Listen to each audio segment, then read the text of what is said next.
Welcome back to the channel. This is everyone's game, and today we're gonna do a team selection for game week 2.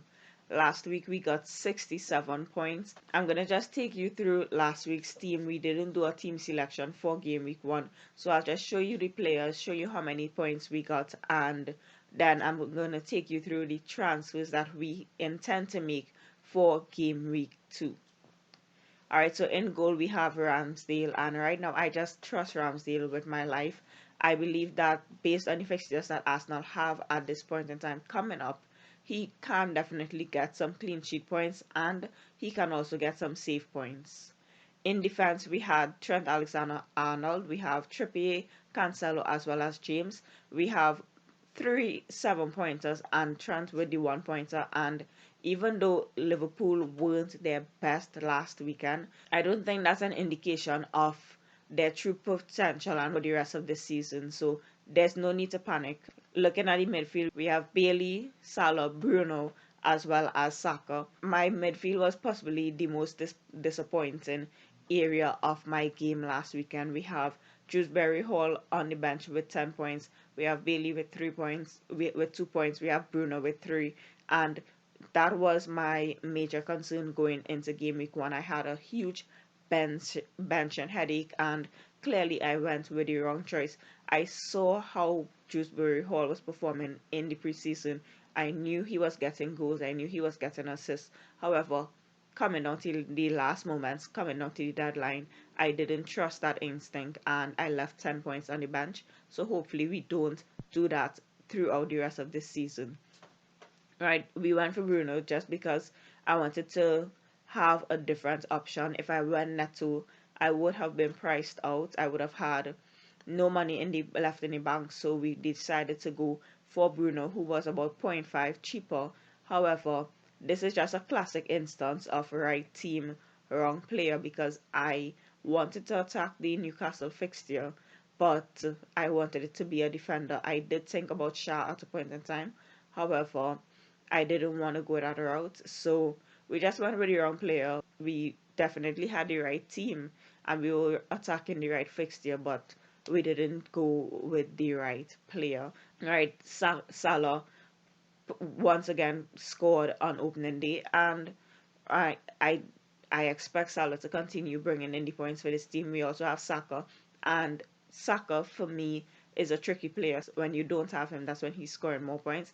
But we're gonna hold some faith in Saka and see how he performs. Looking on top, we have Kane and Jesus. Jesus only got 2 points, but that's okay. Like I said, we don't need to panic for one fixture. Jesus is a creative player for this Arsenal side, and he's definitely going to bring in the points. Then we have Kane. I was clearly on the wrong side of the Kane versus Haaland debate. At a point in time, I considered not bringing in Kane, so I wouldn't have to make a transfer going into game week 2, but we just ended up on the wrong side of it. Kane just clung us basically because Spurs got 4 goals last weekend and he was involved in none. Alright, so in game week 1 we got 67 points. It wasn't a bad result. However, anyone that had Haaland has like 10 points ahead of us. Okay, so my rank dropped just because I didn't have Haaland, and I would love to go back to the point where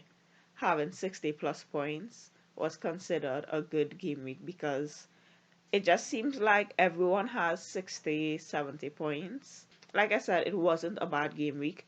It could have been better, but overall, it is a good start to the season. Moving on to game week 2, there was only one transfer that I saw myself making, and I made this transfer immediately after that Man City versus West Ham game. As soon as Haaland came off early, I already knew that I was making this transfer. So Kane is out for Haaland. There's no reason for me to take a hit, even though I'm not satisfied with Bruno being in my team as of right now. I think I can keep him for the next couple of fixtures. Bailey, I'm going to hold the faith. I'm going to see how many points he can bring in. Dewsbury Hall can go into my team. For Bruno, we can continue the bench headache for a couple game weeks, but as of right now, I think it's too early for me to take a hit in my team, and there's also no need to do it because I'll be taking a hit to bring in a player who possibly may go on my bench. If I had to bring in another player right now, I would possibly consider, if I wasn't going that Haaland route, I could possibly consider dropping Kane to Darwin and possibly trying to get KDB or bring in Foden. I'm just traumatized by Man City players and I'm really afraid of the rotation risk.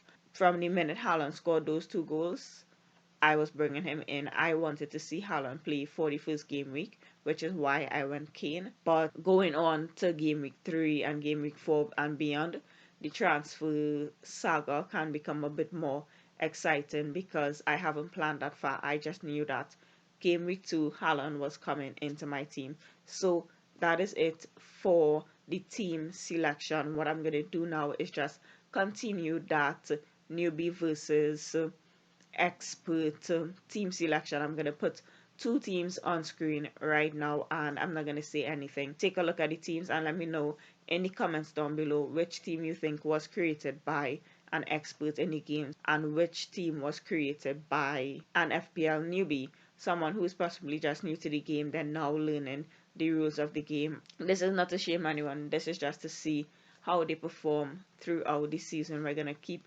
abreast of their performance and see what strategies they're developing and implementing into their team to become a better FPL player. Alright, so thank you for watching. This has been everyone's game and stay tuned for more content.